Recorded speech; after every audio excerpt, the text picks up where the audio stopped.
Hey guys, Lords of Apathy. I'm not sure if you guys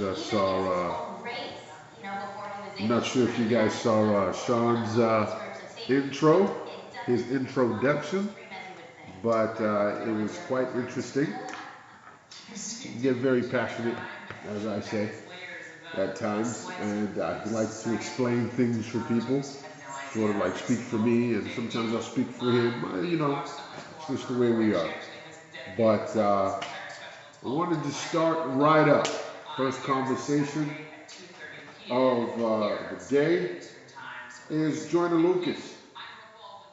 And actually, his current song, I'm Not a Racist. He's got a real good song.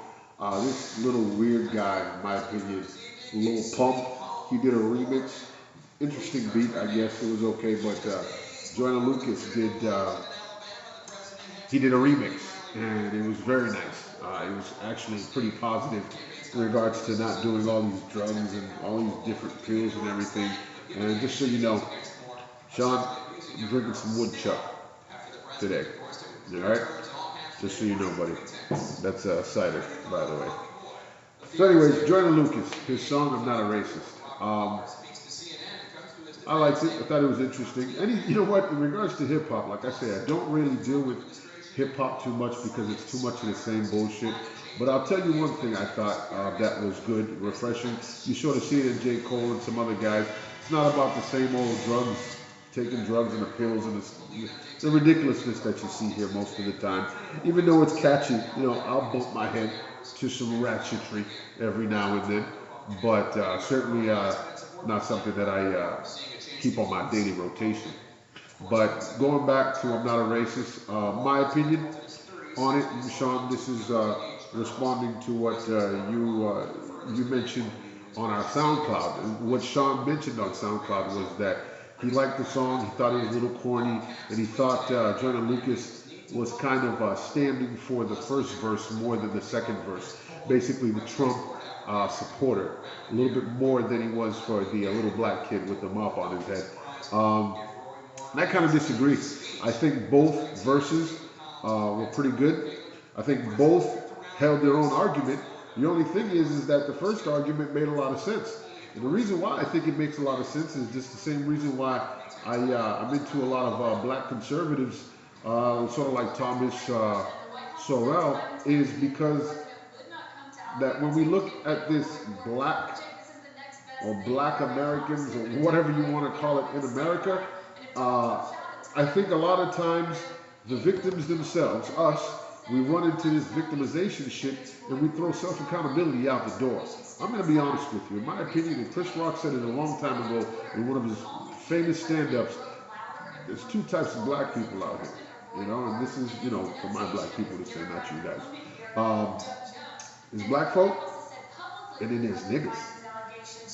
And black folk, I don't see a problem. I think there are a lot of people that realize that there's self accountability that's due. Obviously, we're in a system where it's prejudice towards people of our color. I think there's no argument with that. But at the same time, just like you see Martin Luther King, Malcolm X, a lot of people in the past paved the way for us to be in a certain position.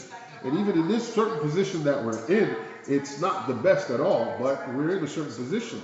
Now, when you look at generations that's being born, lots of them are fatherless. Shout out to Tommy Sotomayor. Lots of them are fatherless. And look at this generation that you have. And that's obviously not the one issue, the one factor that's keeping a whole race of people down. But I'm sorry, man, I can't turn my head away from the fact that self accountability is one of the most important things. So going back to that Joyner Lucas video, I thought the video was cool. I think it's a little what's the word? It's a little on the fairy tale realm.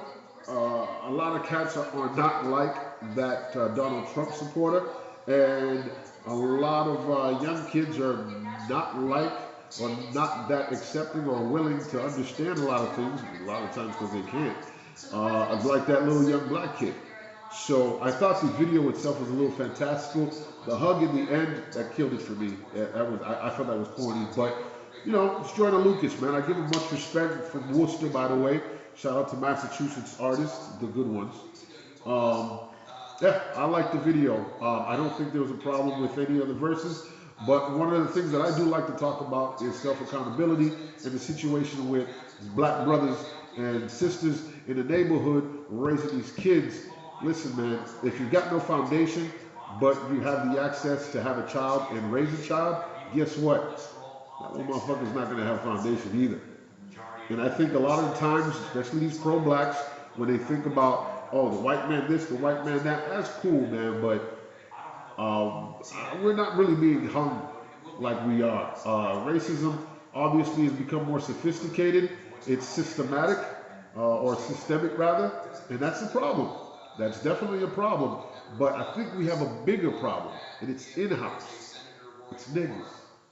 So that's my opinion on it. Like I said, much shout outs to Jordan Lucas. Shout out to another guy I've been listening to a lot. I'm doing this YouTube thing on a lot now, and these guys are just interesting, man. Good guys to pick up and learn from. Obviously, is my guy Esoteric Sage this, man. Yeah, he's a little gloomy, but man, the brother the brother starts off with a good position, a good point, and he trucks on and he proves his point. He makes his argument. And anyways, that's my response. Ossie Memo, holla back.